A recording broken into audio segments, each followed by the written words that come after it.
Hello guys! Welcome to my channel! So, panibagong soup na naman. So, lagi tayong nagluluto ng soup.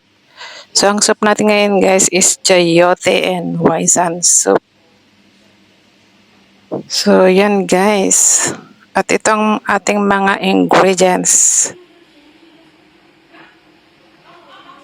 So, may 6 na ingredients lang tayo. So, may chayote, or in Tagalog is sayote, pork bone, tangerine peel. So, tatanggalin natin mamaya yung nasa loob. Yes, and nuts ay beans, small red beans, and hoisin. So, yan guys, 6.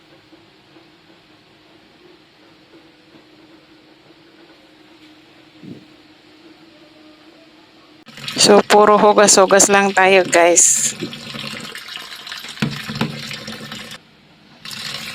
Yan, hugasan lang natin.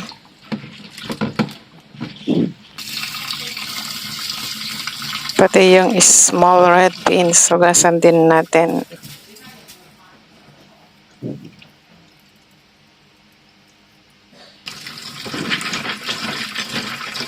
At ang hoisin, hugasan din natin.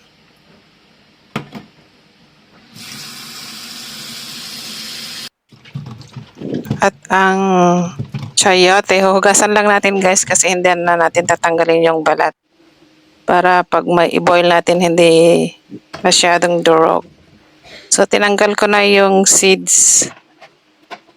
At nahugasan na, so i-chop lang natin ng malalaki.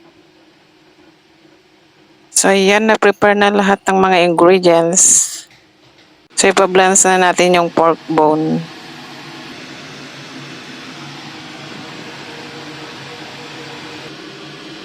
At habang naka-ready na yung mga sangkap, so ibo-boil na rin natin yung gagawin nating sabaw.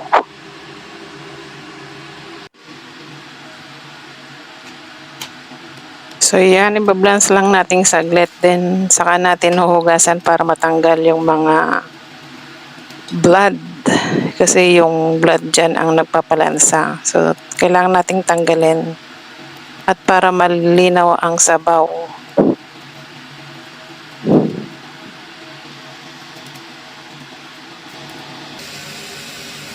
So nakikita nyo guys yung sa mga buto ay may mga dugo. So tatanggalin natin yung mga yan.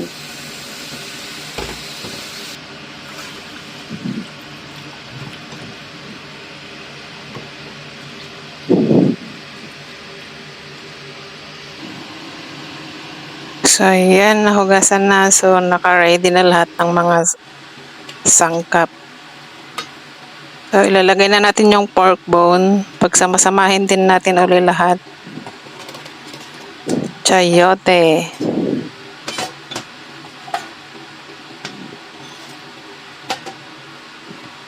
Yes, and nuts. Small red bean. Hoisin. Tangerine peel. Siyempre, lalagyan din natin ng salt, pampalasa. So, yan guys, tanggalin lang natin yung excess dirt. And pakukulaan natin to ng 2 hours.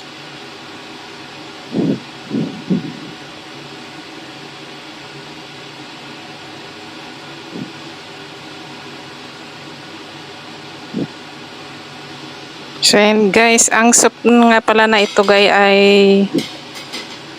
nakakapagpalakas ng spleen and stomach. Nakatanggal din ng init sa katawan. So yan, papahinan natin and yan.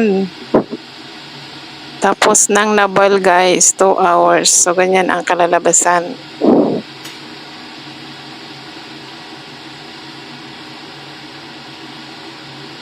Ang sarap na naman ng ating mga soup.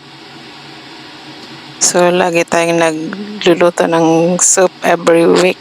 So twice a week akong nagluluto ng sabaw. Yeah. dapat marami tayong alam na iluluto na sabaw. So yun guys, thanks for watching. Please like and subscribe. Thank you. Bye-bye.